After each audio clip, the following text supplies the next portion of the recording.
What else is out there? There's wonders in this world beyond our wandering. I can feel it.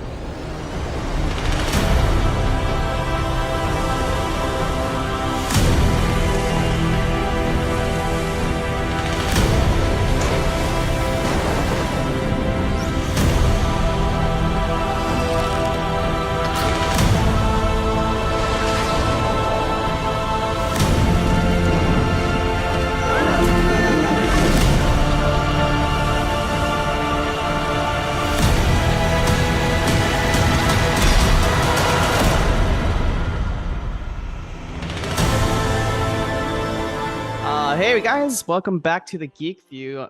We're here today to talk finally about the Amazon Rings of Power series inspired by The Lord of the Rings.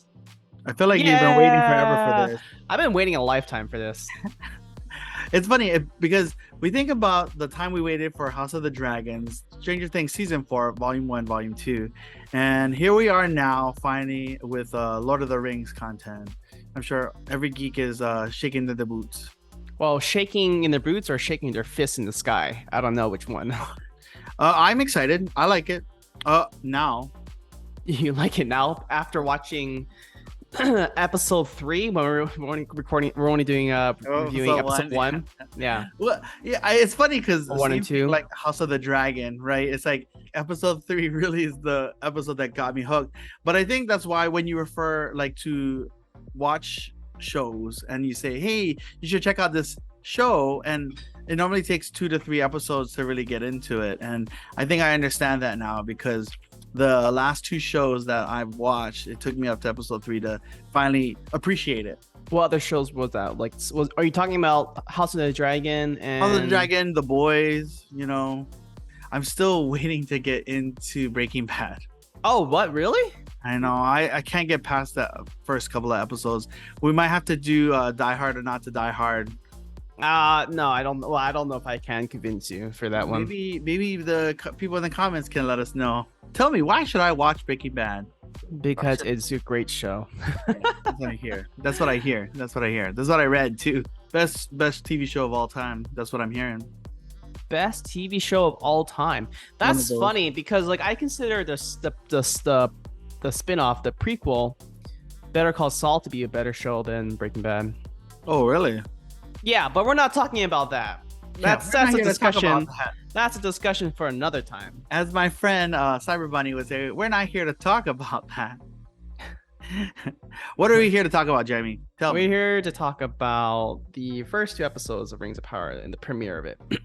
and I have to say, you know, after doing the dry run, really, like, you kind of schooled me quite a bit on something I thought I knew, because my mom watches, you know, Lord of the Rings like several times over, read the Silmarillion. You know, Wait, you read the Silmarillion? No, my mom did.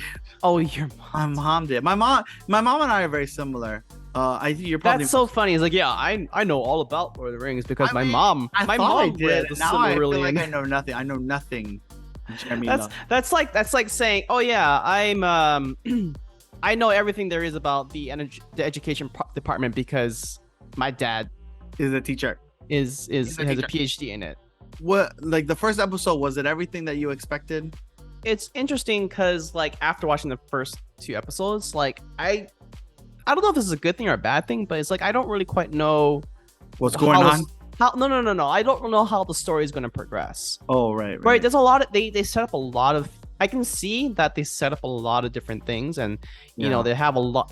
They're opening up a lot of different questions for people to ask that, you know, eventually they'll answer either in later episodes or in later seasons. Yeah.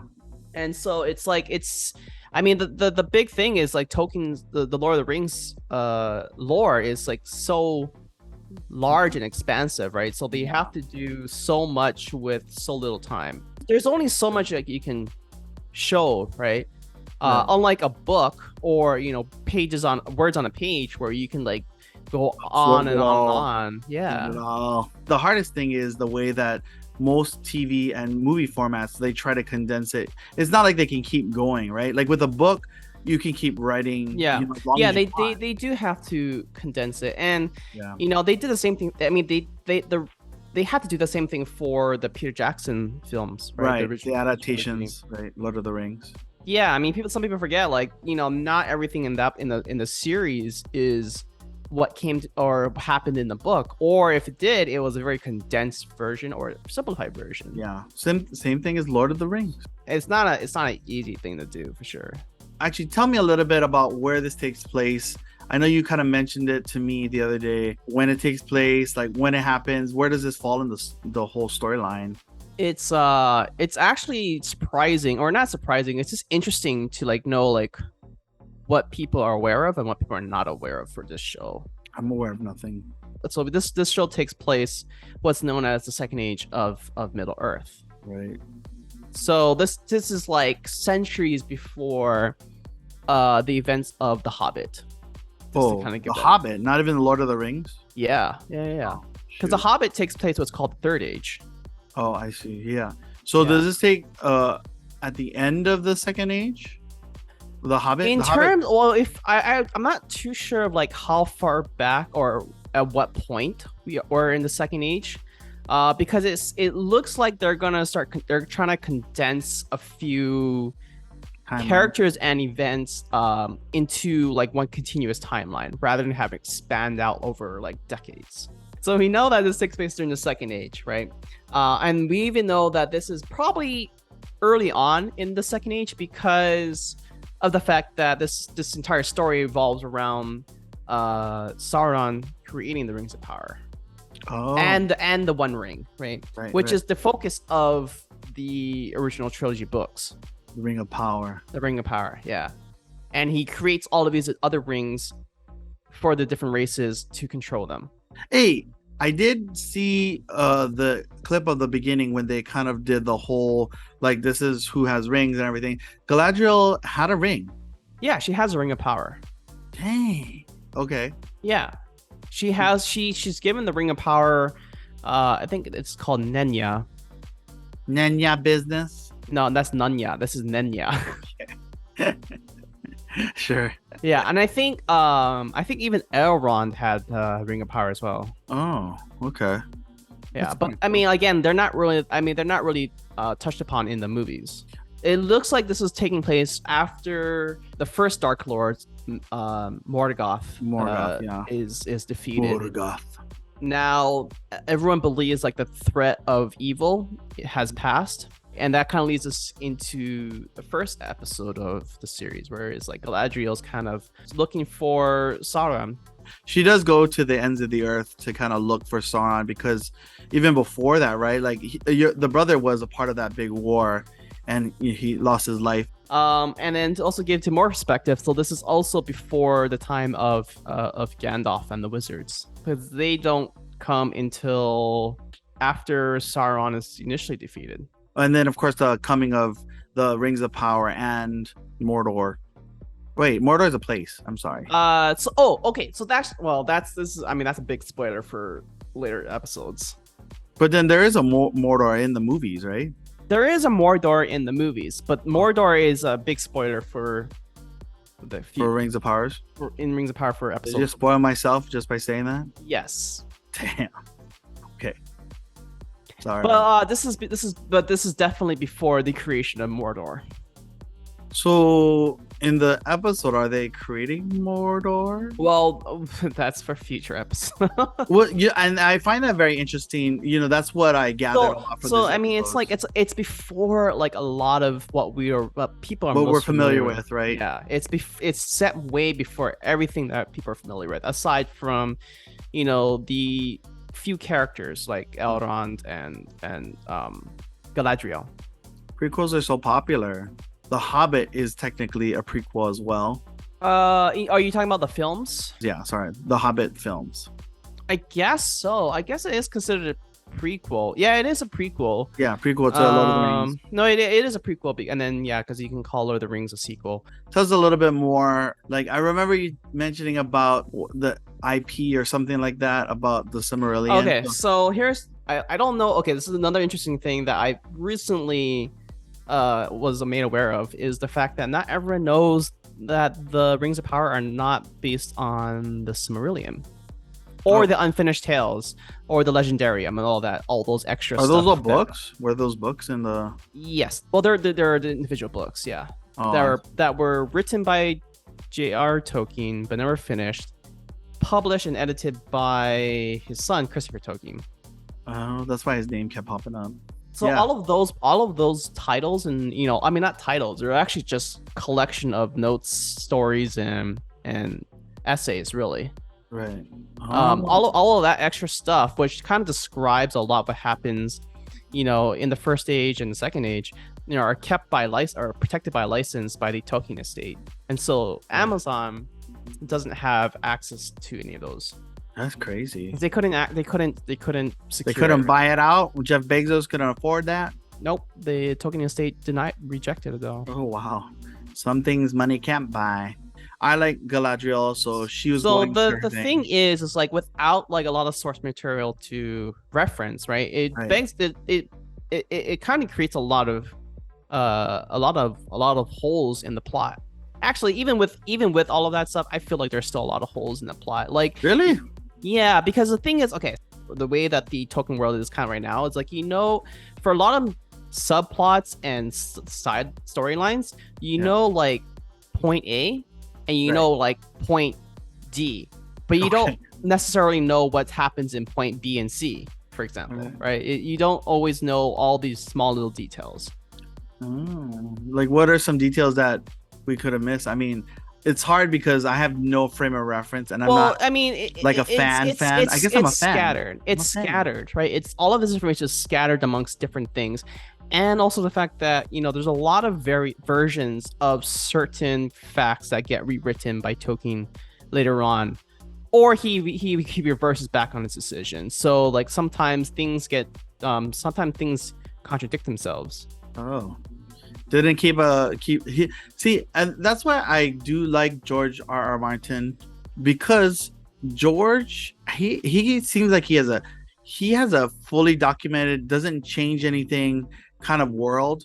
With a Game of Thrones, House of the Dragon, and the 20 plus prequels that may be done. I feel like maybe because of the way that Tolkien was writing his stories, he just changed it. Hey, erase that. Yeah, exactly. I mean, because the thing is, like, so Tolkien wrote these stories initially just to tell to his children for bedtime stories, right? That's what the Hobbit. Way. That's actually how the Hobbit was written. It was bedtime stories for his children. Wow. And he started to, but from there, like, he started to develop like different stories and characters. Characters, storylines, lore. Yeah, and it was a way for him to create like his own mythologies, because he was a huge fan of linguistics. Oh, that's why he was good at making the language, the Elven language, right? So he could create his own language. He could create his own map and geographic areas, and from there kind of create like different cultures, different characters, and from there eventually it evolved into creating different poems, storylines, etc. Got it. Okay. Yeah, that's cool. It's a cool backstory. Now, so I mean the thing is, it's a lot, and like there are people who like have dedicated pretty much their whole life to just studying this. Oh, really? Yeah. Like that's how expansive. I mean, it's similar to Game of Thrones, kind of, right? People have like spent a lot of time studying, breaking it down, and psychoanalyzing everything. And so the same thing can be said for the Lord of the Rings lore. Right. We should ask our viewers which one they like better, House of the Dragon or Rings of Power. Oh, I'm pretty sure everyone's gonna say House of the Dragon, because it's kind of like current, modern. Well, okay, I don't know. It's like I feel like for Lord of the Rings, everyone has like a preconceived idea of whether they're gonna hate it or love it from the get-go. Well, yeah, there is mixed feelings for this series, right? Yeah, like I feel like the fandom is like split into two, which is odd because I figured people would just be happy that we're getting more Lord of the Rings content. Right. Like earlier in the podcast. Yeah, right. Exactly. Yeah. Right. Yeah. I mean, plus it's it feel like this is a time for redemption for the series because of how controversial the Hobbit movie were. Right. Yeah. Wait, The Hobbits was controversial too? Well, controversial in the sense that it wasn't the best. I thought it was decent. It's okay. It's Okay. okay, but I mean, compared to, and that's probably the biggest problem. Everyone compares everything now to the Lord of the Rings movies trilogy. It was the best. It was really good. I mean, don't get me wrong, I do love it a lot. A lot of people didn't. The Tolkien estate definitely didn't like it. What? That's kind of. They also didn't like the Lord of the Rings movie either. They weren't the biggest fans of the Lord of the Rings movies. They're like, I grew up with these stories, and it's terrible. Because they think they view it as something that kind of derives from the original stories, or not even stories, like the vision of Tolkien himself. That's why they weren't the biggest fans of Lord of the Rings. But the thing is, they weren't as outspoken about that one because of the success, and it did serve a purpose, right? It did like bring in establish the world, establish more fans. Well, it brought in a whole lot new fans into the mix, which is the important thing of a legacy.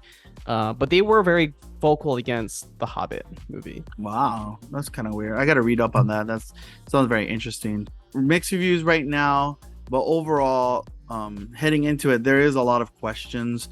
They split up into multiple storylines. You know, we do see Galadriel, right, and then we do see Elrond, and then we do. I love everyone's pronunciation of their names in this series. You know, it's really cool. I mean, obviously, it's not this episode, but episode 3, when Galadriel does say certain words, I'm like, wow, she does it really good. Like, really rolls off the tongue. Oh, I know, right? It has like some words like have a little roll to their R's or it's very fancy. I was like, that's fancy. I mean, I'm loving the fact that we're hearing some of these names spoken in a media for the first time. Oh, because this is the first time, right? Yeah, a lot of it it's just written. You know, you just read it on a page, and you try to say it in your own like mind, right? Yeah, I mean, I guess there are people that that do like videos of like how to actually pronounce all that stuff. Yeah, but I mean, majority of people don't hear that kind of stuff, right? It's not like, oh, you're gonna go to YouTube to specifically hear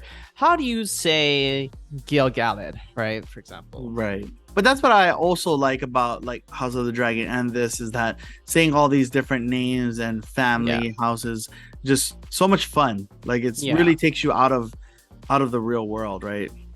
So something that happens that was surprising for me in episode 1 was just a comet that everybody saw flying through the air, and like basically all of our main characters had witnessed this comet, and then it had landed. You know, I don't know if anyone agrees with me, but I really do like Nori. I honestly did think that Nori was a very irritating character in the beginning, but she kind of does have a lot of like Hobbit tendencies. Well, she is a Hobbit. Is she? Oh. Yeah, the Harfoots are hobbits. Oh, everyone take a note. So Harfoots are hobbits. So yeah, they're called Harfoots. There's different types of hobbits. Harfoots are also hobbits, but they're not called hobbits.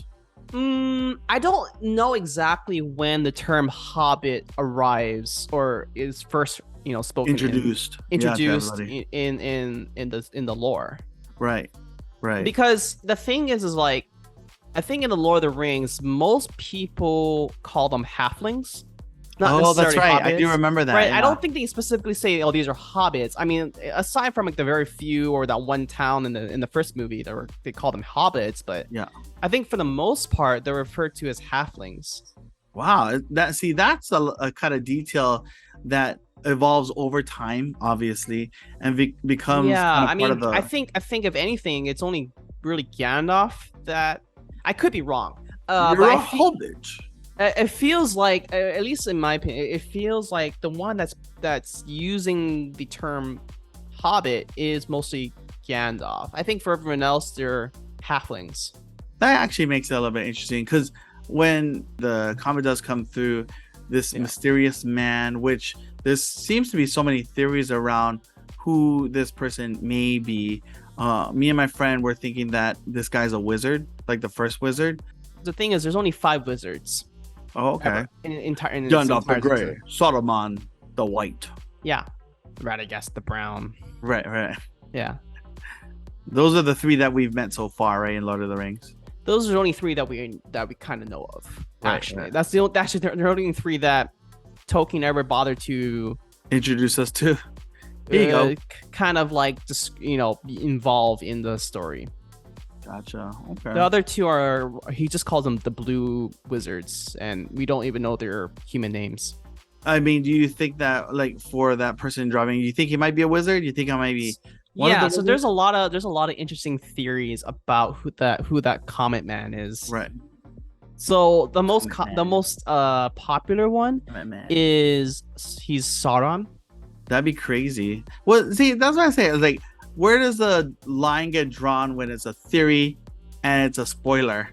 Like, it's like, do you feel like people would be happy if it came true and they'd be like, oh man, I just ruined it for I think myself? if it was Sauron, See, I want to say like people are going to just be ultimately interested or more kind of change positive. the whole narrative. That, like, those are the things that are like those reveals, right? You're like, Maybe, what? because like they have to. I mean, the show has to like create their own storylines anyway in order to like kind of bridge some gaps. Right, and make things interesting.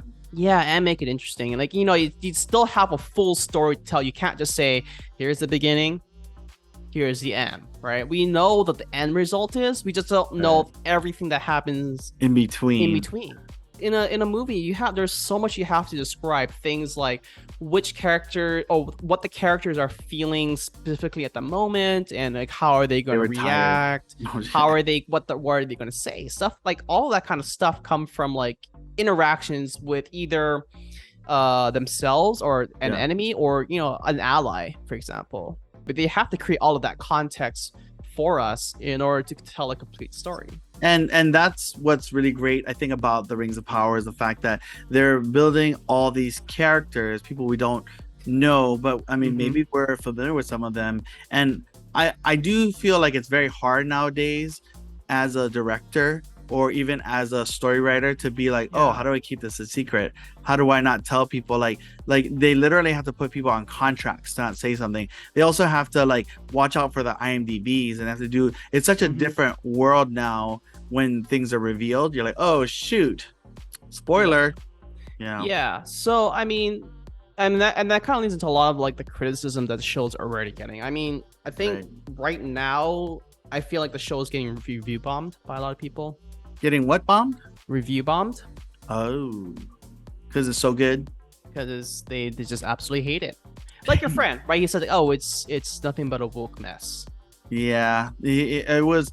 Yeah, I mean that's what takes it out of the fantasy when you're throwing in kind of, I mean, LGBT, right? Like I'm LGBT, but when you throw in a lesbian when it doesn't fit the narrative that was originally written out for it, right? Yeah, but I feel, well, at least from what I've seen so far, I mean, it doesn't seem like they've forced any additional narratives into the story, right? Like other than what's necessary, obviously. I mean, I think probably the biggest criticisms are there's a lot of changes or a lot of additional new characters that ultimately are not there are either different color or different nationality or any of that stuff. Yeah, and then I think that's like where a lot of the people draw a lot of the criticisms from. It could be woke in the future episodes, I don't know. But the thing is, like, so far, just purely basing it off of the first two episodes, I haven't really seen anything that like forces a agenda on a person, on us. Right? Yeah, it's just normal storytelling, right? Like good story, like world building, and then it's a prequel that's building off of like something that we're all familiar with. Something that was interesting that I saw like multiple times in episode 2 was Galadriel does jump off the ship. I mean, and these terms a little bit better because she was going back to Arendelle. Is that where they were going? Yeah, the Arendelle is it's a city in the lands of Valinor. Right. And but once you go there, you can't really return back to Middle Earth, right? Is that right? Technically, you can, or technically you should. You can. But, okay. But you're allowed. okay, You so are there's allowed to. Well, no. So here's the thing, right? There's Right. a lot of changes. They're bending a lot of the rules of the lore itself.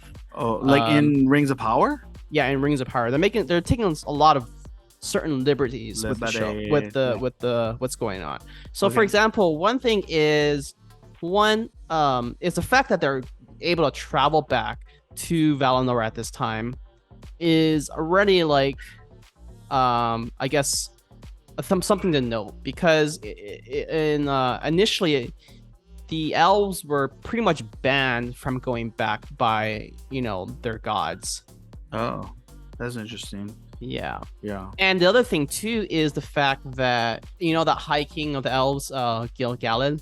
Right. Yeah, I like him. So I mean that's also something new. He has the power to grant people passage back. That's not something initially that was written by Tolkien or created by Tolkien. That's something the original showrunners. story. Well, there is no original story. It's just that's the thing. Interpretation. We leave this up to his interpretation. That's his interpretation, and that's like their own director's decision to include. I guess that would be a little off-putting if you're like, oh yeah, only person come.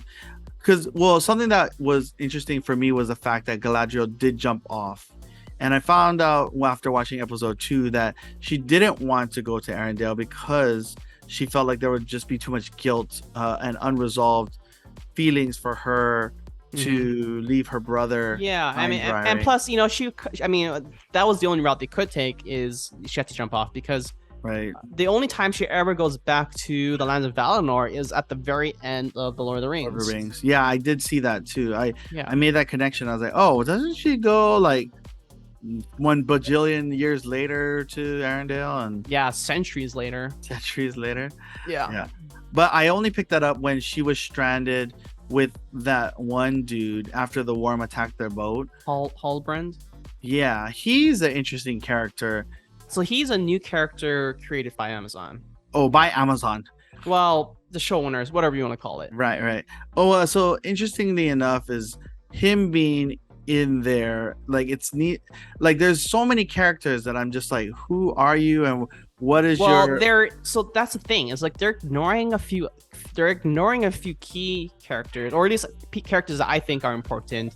Right. Like instead introducing other characters to kind of fit this story that I'm not quite sure where they're going, right? Where it's going to go or how it's going to progress. It is kind of an interesting like pathway, I feel, because even with like I literally recognize no one but I mean that's something exciting for me. Is like there are new things that I don't recognize. There's a lot of cool things that I'm not necessarily familiar with, or something that's new to me. One example, you kind of pointed this out to me, was you were asking me what's the thing that Elrond evokes with the dwarves. Oh right, yeah, because they deny him passage into kind of the dwarf kingdom, but then he invokes, what is that called? Sigyn Tarag, which you mentioned that it wasn't created. Yeah, it kind of is created, and also at the same time the word does exist. So it's not like it's made out of thin air. Just so you know, that city of Khazad-dûm, that's the same city that we see in the Lord of the Rings. Oh, wait, in the Lord of the Rings or the Hobbit? Sorry, the Two Towers, yeah. Oh, the Two Towers. Oh, not sorry, Two Towers. The Fellowship of the Ring. That's the mine that they go through. Oh, but it's all desolate, right? Isn't it all? This is before it becomes desolate. Wow, I really like it. It's really vast and very beautiful. But the dwarves in Dwarf, it's called Khazad-dûm, but it's also called Moria. So he invokes the right of Sigyn Tarag, which in the tongue of the dwarves, it just translates into Longbeards. Your dwarven is very, very, very good, Jeremy. No, I had to look it up. Oh, okay. Well, because it's something that's like mentioned in, I think, the Unfinished Tales books. Yeah. Okay. And some random page, I don't remember where. It's like the Tales of Middle, the Peoples of Middle Earth book. And it's like describing. It's basically like a short passage about the people of the dwarves. They're called Sigyn Tarag because it means Longbeards. Okay. Yeah, watching the episode, I was really surprised that he lost to him. I was like, oh, maybe he's gonna win and gonna get his favor. And they said a lot of things that seemed very permanent, but after the challenge, it seemed like it was not permanent. Like he's just like, yeah, why don't you say hi to my wife and let me welcome you back into my life. So that sacred right that they invoked, I mean, that's something new. Oh, I see. Okay. Yeah, but that's part of the fun, right? It's like, like, you know, he mentions we're seeking Tarog, and then my brain's like, wait, that sounds so familiar to something. Why does that sound so familiar? And well, I seen it. Like for me, my favorite thing was the Phoenix Saga and Charles Xavier, Karanin Kalar or something like that, where they evoked like their team to the X-Men to fight the Shi'ar Empire, and that's what it reminded me of. I'm like, oh yeah, let's invoke this. Yeah, it's something you can't turn down. Yeah, and you know, I like that. I like the fact that they're turning something mundane into something important, unique and different. Yeah, because then it's like the show is starting to take its own form and it's become its own thing, and it's not like beholden to like the rules of Tolkien himself. Right. Yeah, and it's like it's just a reminder that every series is fated to, you know, expand beyond its creator.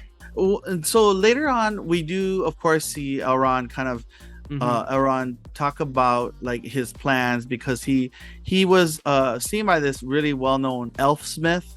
So that's something new too, is the fact that Elrond is tasked to work with the smith Celebrimbor, who Celebrimbor, the name Celebrimbor is a very famous name because a lot of people played the Lord of the Rings video game Shadows of Mordor. And like one of the characters in it, one of the main characters is Celebrimbor. I mean, obviously that video game is not considered canon because it pretty much does its own thing with its own story and own ending and everything. Right. But people are familiar with that name and what he did and why he's famous and why he's important because of that game. He's the one that's responsible for helping to create the Rings of Power as well as the One Ring, or the Rings of Power. Sorry. Oh, he creates them. He helps create them. Oh, wow. So the story is, and I don't know if it's a spoiler or not. I feel like it's not because people know. And if you know, I think people should know. But anyway, if not, this is a spoiler. Celebrimbor basically creates the Rings of Power with the assistance of Sauron. So is he a bad guy? No, he's not a bad guy. He gets tricked by Sauron to create the Rings of Power with him. Oh wow! So and that's definitely not a spoiler. Is that Sauron is a person that can shapeshift, right? He has different names. So one of the names is he comes to the elves in the shape of an elf, or in the form of some sort of like, you know, elven form, and he called himself, I think it's Anatar. The Lord of Gifts. And basically he becomes an acquaintance with Celebrimbor, and together the both of them create the Rings of Power. That's like some lore right there. That is lore. Yeah. So that's like how we know the story will eventually get to that point. Or at least I think it's going to get to that point. Right. You know, Celebrimbor is going to help create the Rings of Power. So for you, like, knowing the lore kind of helps you fill in the gaps a little bit when you watch the show. Like, because we don't know all the. There are no gaps. No, there's a big gap. We don't know what to fill it in with. That's what the show is for. Right. I just know the fact that there are gaps. Oh. It's just comforting because it's like. Okay, now you can live it like how we live it, with a little bit of extra knowledge. Well, yeah, I mean, you don't need to know all of this stuff in order to watch the series. Which is good. Which is really, really good. After that, the father of the dwarf prince, after they have their exchange, right, he does ask the dwarves to kind of help them build, you know, the thing he's been tasked out to do. Yeah, some tower. But interestingly enough, is the father opens a chest of some sort, and they cut over, you know, in like a so that's another thing that we don't know, is like, what is that? So again, there are theories again, right? Okay. I think it might actually be one of the.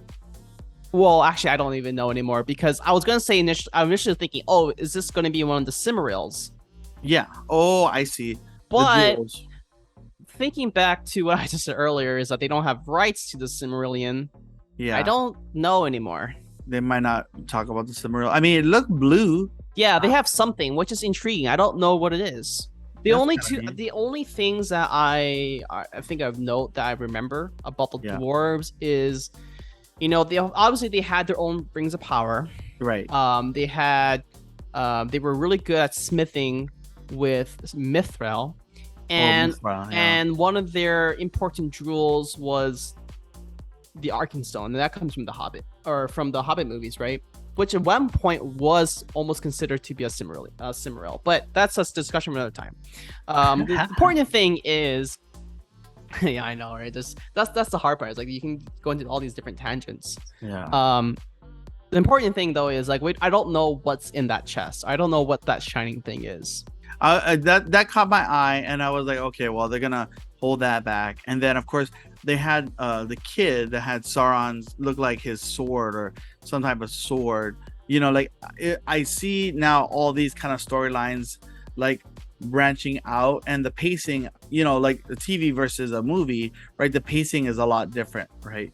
Where you're kind of like being fed little things here and yeah, there. there are a lot of times where I feel like the show either goes too fast or it goes too, actually not too slow. I just feel like sometimes the show does go a little too fast. Right. It's kind of just like giving you a lot because it has to compact like all these different arcs and all these storylines, and even for our discussion, like we could be talking about this for like hours because there's still other things that we haven't covered in the show that takes place, right? With remember he's kind of infatuated with that the mother of the guy who has a star. So yeah, I see. Arondir.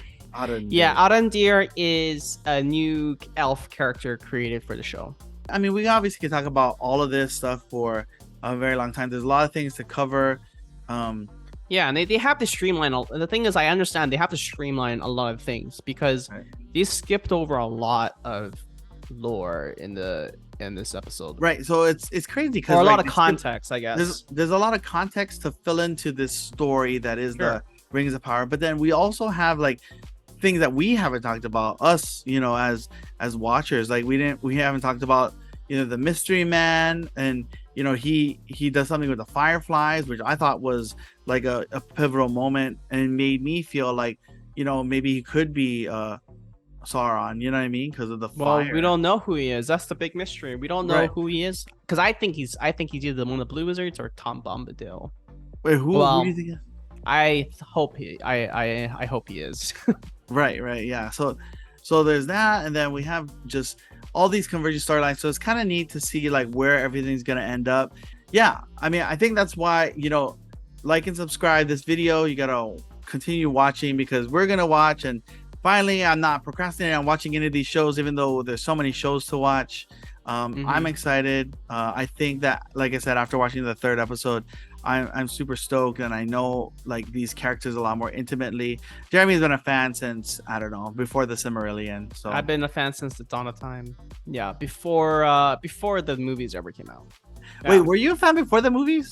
Yeah, I read the trilogy, I think in I was like 5th grade. The only something like that I can remember is like the Hobbit cartoons, and then there was the 1970s cartoons. I remember watching that. I remember picking that up from Blockbuster.